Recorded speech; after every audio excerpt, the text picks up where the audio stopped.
Okay, exhaust. Let's get straight to it. Standard.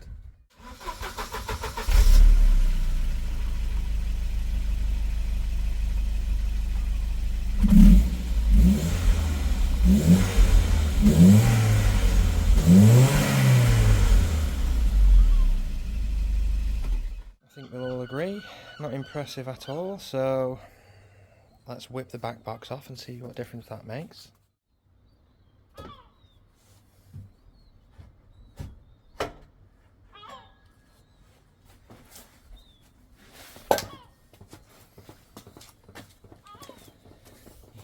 So that's just the back box removed there. Let's fire up, give her a rev, and see what there is difference in sound.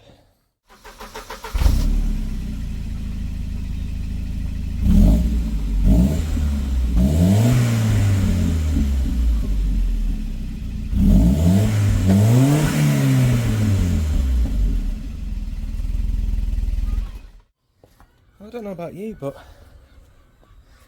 I'd say there's about a 2 to 5% difference there. Tiny bit of a rumble on tick over, a little bit more of a throaty deepness on a rev, but other than that, it's really quiet. It still seems and sounds really muffled. So let's whack the mid box off and see what happens. Right, so I've whipped the mid box off, the mid silencer. Not too sure if all exhausts are going to be like this for a 940, but this seems to be a Clarios exhaust, which the back box itself was a 2-part piece. It was a back box by itself and then a tailpipe clamped on. After that, I might as well show you. So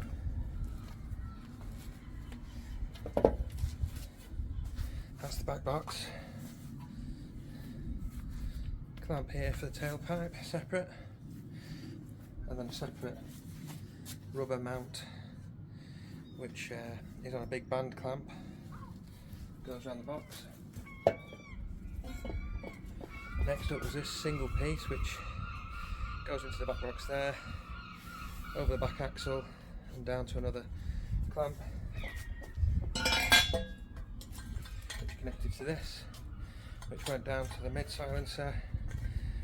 Another clamp, another band clamp around the body of the silencer with the hooks on for the rubbers, and a little bend, all one piece, up to the short pipe that's connected to the cat.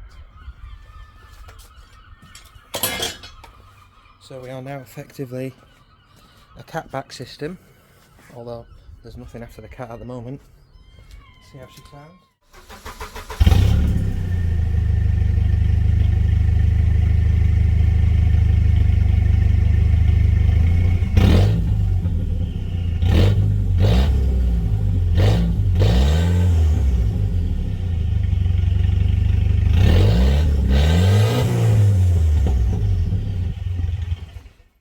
Obviously that's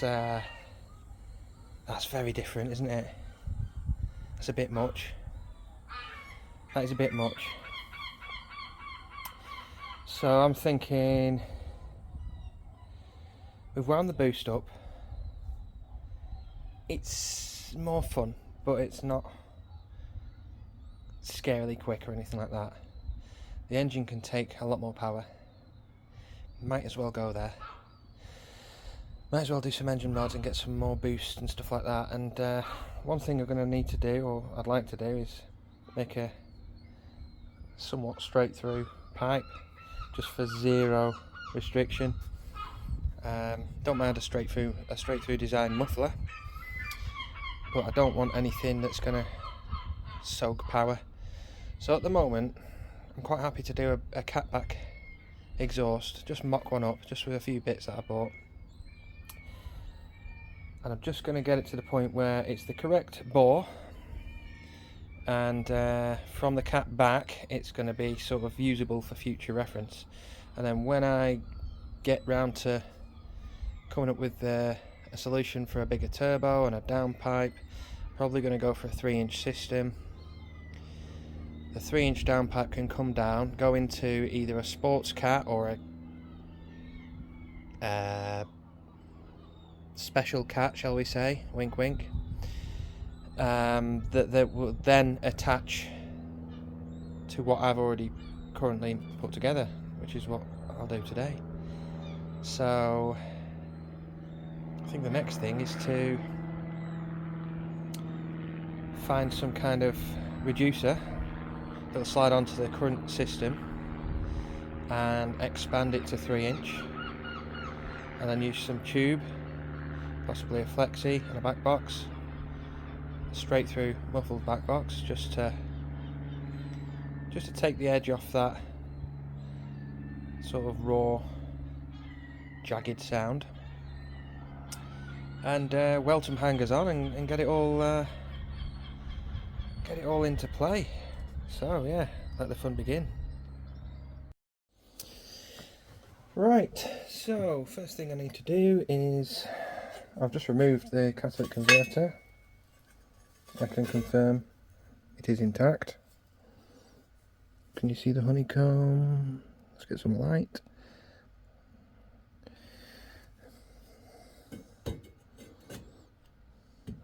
It's very good at absorbing light, isn't it? That kind of surface. Covered in soot. There we go. Anyway, that's the wrong end. So from this end, I need to use this reducer and weld that onto there. And if I hold it this way so you can see, weld this onto there. That's going to step us up to, I'm pretty sure this is a 3-inch ID. 3-inch ID. Because the 3-inch ID means that if I were to get some 3-inch OD exhaust pipe, the 3-inch ID would be a satisfyingly snug fit. Slide that over. You can either cut some tabs and use a clamp, or slide that over like that and just give it a weld around the seam. Beautiful. You will probably note that this is mild steel and this is stainless. I will be using this in the finished system. This is not going to be needed in the finished system because there'll be no need to step down. It'll be 3 inches all the way.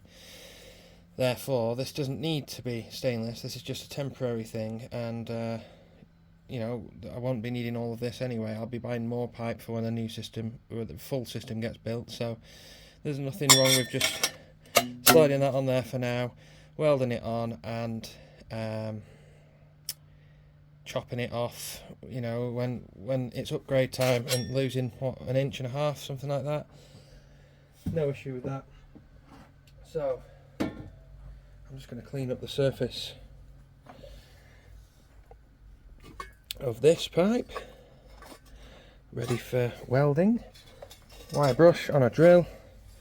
I'm going to swap to a bigger one in a second, but I'm just going to do the inside as well because I don't want to.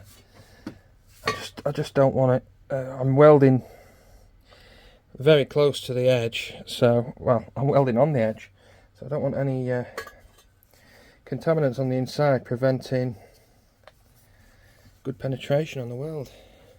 It's always good to clean, you know, a bigger area than what you're going to be welding in for good results. I'm not a brilliant welder at all. In fact, you'll probably laugh at my welds, but I've never had one fail on me. They just don't look pretty.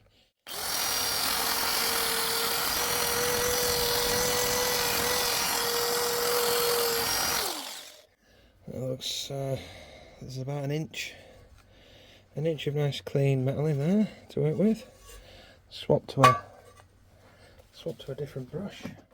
I always like to use a cheap nasty drill as well when it comes to wire brushing things, because I find that when you're applying pressure and when it bites and it grabs, it does cause quite a lot of damage to the shaft bearing on the drill. So I mean, for about 15 to 20 quid in Great British pounds, you can get yourself just like an Argos special or an Aldi just a corded drill, cheap as chips, and you know, ruin that rather than ruining something that's going to last you years.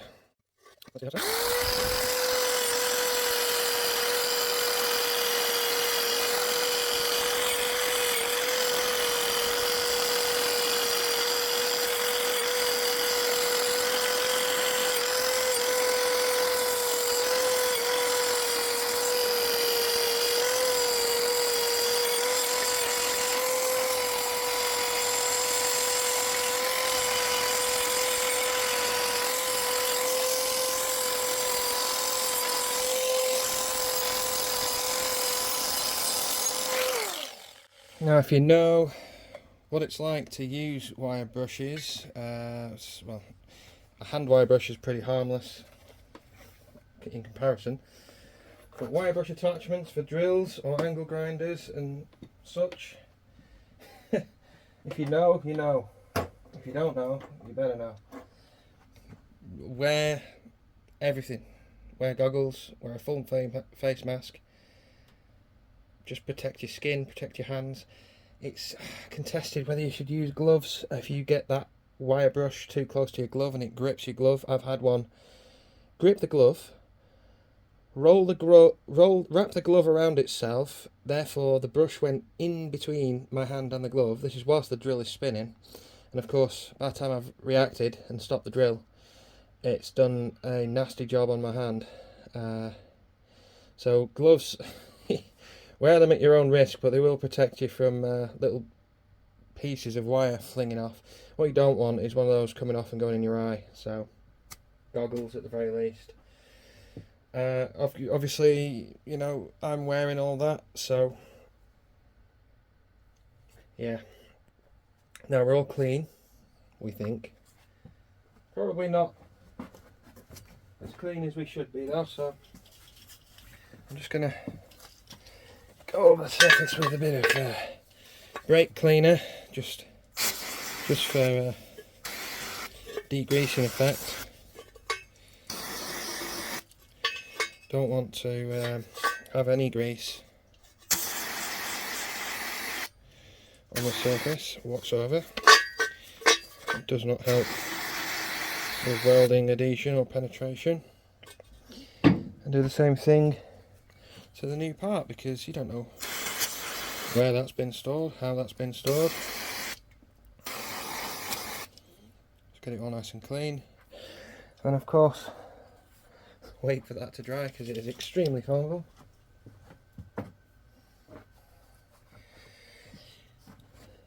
So we should be good there. Let's get the welder ready. Okay, so I've just attached the earth to this oxygen sensor flange. Gave that a bit of a wire brush to make sure that was clean, or it had a good enough surface to get some electrical conductivity. Don't want a bad earth. So, are we in view there? Yes, we are. So I've got a bit of a tired old welder. It wasn't that good when it was new, to be fair.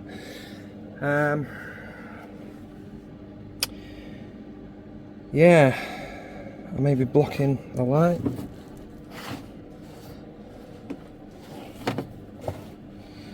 So,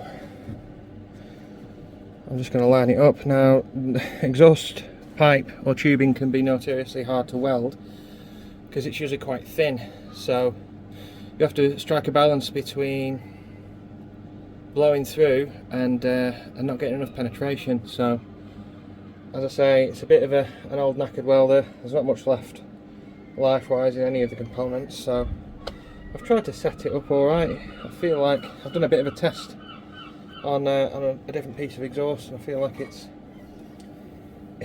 it looks a bit cold in places, but then it's trying to blow through in places as well. So I think I've got the best compromise I can get. I'm in a bit of an awkward position here, but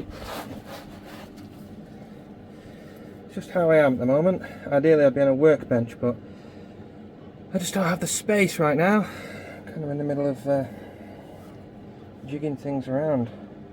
So obviously use welding gauntlets for this, not gloves like me.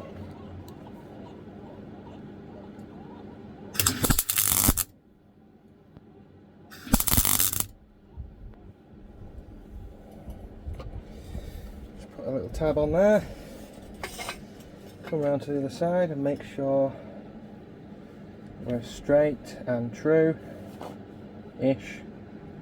I mean, I just took this as it was from the vehicle. I haven't straightened up the cut on it or anything, so it's as straight as it can be at.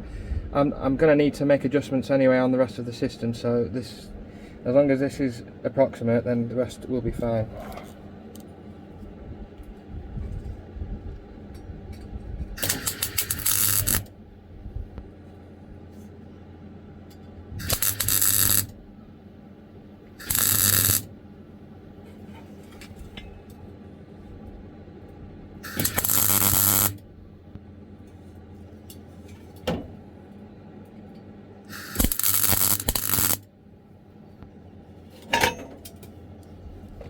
Okay, I'd say I'm happy with that.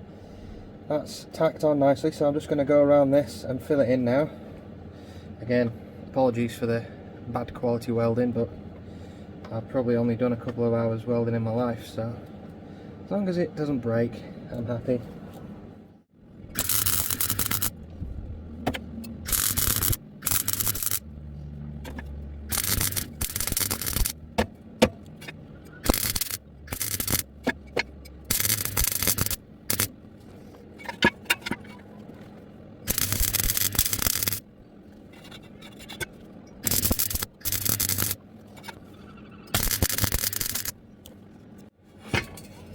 There we are, sealed. That's all I bothered about, it's sealed. So what I'm going to do now is let it cool down for a minute and just want to check the inside, and as you can see, I don't know if you can see, but let's try and get some light. So the weld area is the next line you see after this flange. So it's that one there. I'm not going to touch it. I don't know if you can make this out, but I can see that there's little bits of steel that are coming through, and there's little bits of discoloration. That tells me that there's been some penetration. I'm not an expert on analysis of welds, but you know, it's not splattered through, which is good, but it's also not been cold enough that it's not going to have a strong weld. So I'm quite happy with that. Again, it's not perfect, it's not great, it's probably not even good, but it's adequate for now.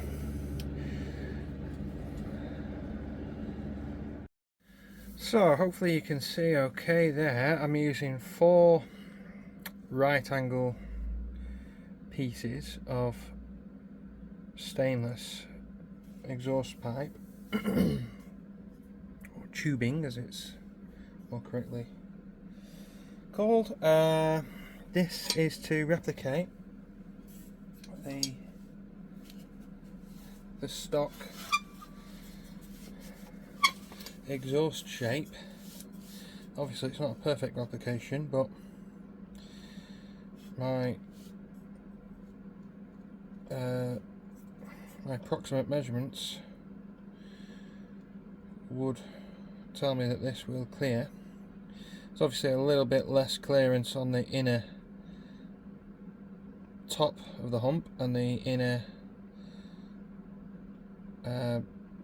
leg as it slopes down here, but you know, there was quite a lot of clearance on the stock system, so I think if I weld this up to create that shape and then feed this end on a straight piece to the existing adaptation that we've put onto the end of the cat, and feed this end via this adapter and flexi setup to stainless steel straight through muffled back box that I've got lying around. That should get us somewhere in the ballpark. If I need to make a few adjustments, I can do. You can measure much more accurately than that, and you can place one piece on the car at a time, stuff like that, but it's a lot easier to do that when you've got a ramp. You've got the car up in the air. I don't have a ramp, so rather than scrambling underneath the car and tacking one piece on at a time, I'm going to replicate the old system as best I can without making any modifications, and then if I need to afterwards, what I can do is, if there's an angle that's slightly off or something like that, I can make an incision and create an angle by closing that gap up from the incision, a slight angle, and then weld the slit back up. So I'm just going to weld these pieces into a solid piece. You don't need to watch that because you've already seen me weld. Well, somebody forgot to press record. Anyway, nasty welds. So I've welded up the archway, tested it, made sure it was looking alright, good clearance, allows for the remaining travel on the suspension, so we're all good there. Then I got my long piece and connected that into the socket that we welded to the cat and bolted the cat back on. So and then I laid this piece on top of where it's going to sit and marked this tube where they meet, and that's where I've cut and welded. So that is now one piece. I've already checked after tacking that on that this can be fed into and over the axle in one piece. So that is now one piece.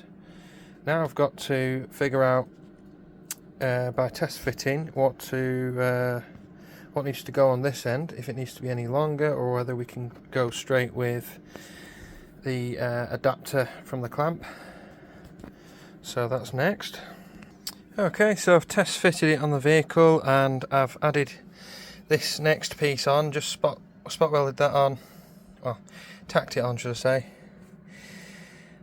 This goes from 3-inch ID to 3-inch OD. From there, flexi slides on, clamps on.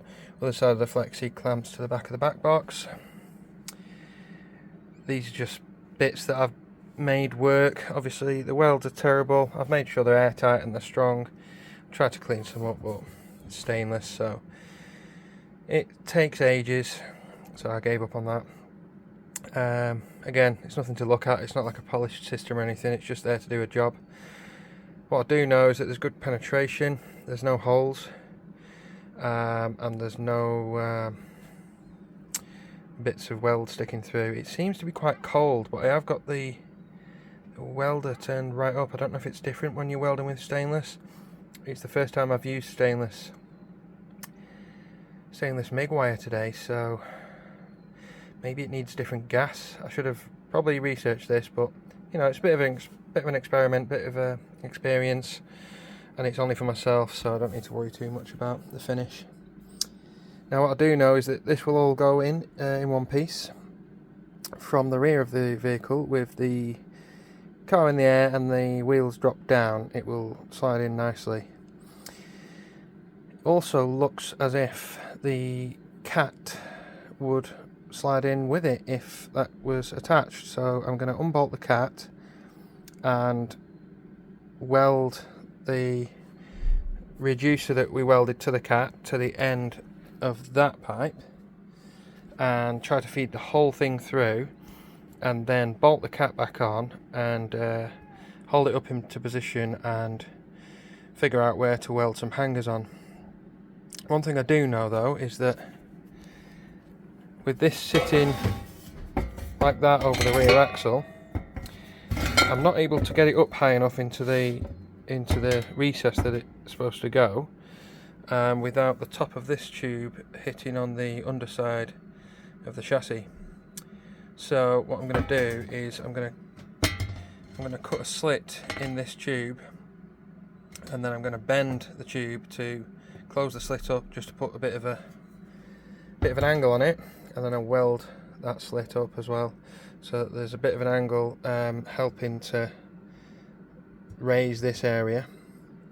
If it's not enough, I'll do another one, and if it's too much, I can do a small one in the opposite direction, but I don't think it'll be too much because it's got a good few inches that it needs to go up by.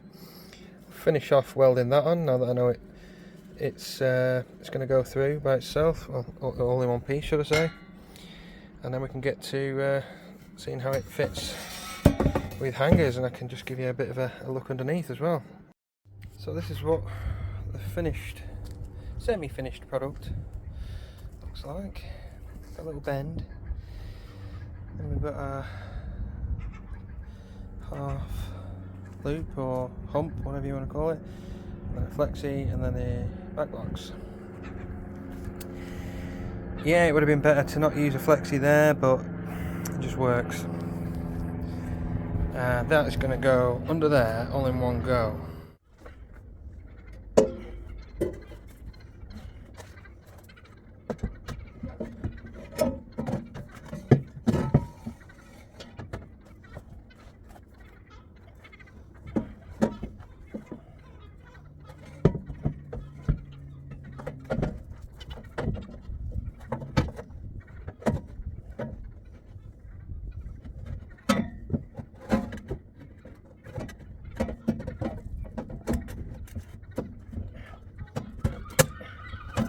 How much of that did you miss?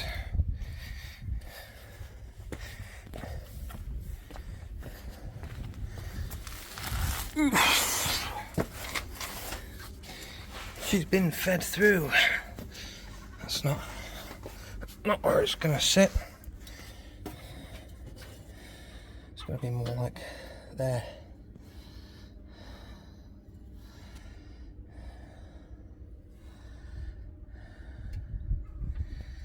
So yeah, it hugs the bottom of the car nicely. The height, the restriction in hanging height is again still determined by the pipe hitting the chassis, but the bend that I made after that allows us to get right up in there, probably as high as the old exhaust went, leaving about 1.5 inch, 2 inch clearance. Nice. Got a nice central fit over the axle there, and we need to sort some hangers now so that I can hang it at the correct height and have the back box positioned correctly at the bumper and the cutout. So I'm going to attempt to use the old hangers because they're the correct shape for these rubbers, and I can get some more rubbers. They'll fit both sides because these ones have got slits in them, whereas the ones I'm used to using have got holes in them. I'll get some hangers sorted now and get them welded on, and then we should be pretty close to being done. Well, there she is. I've missed out a few bits on the video, but it's been difficult trying to record with the time I've had. So the clamps with my ugly welds are attached to the exhaust pipe and attached to the original rubbers. I'm not happy with them, but I haven't got time to do any better today, but I can come back and have another go, make something a bit better when I get more time. I've done the same thing down there with that one, and she's straight down onto the cat, which I kept loose whilst positioning everything and then tightened up whilst it was in position so that nothing's under any excess strain. So I'm going to let the car down now and see how she sounds. Okay, let's fire her up and see what the difference is.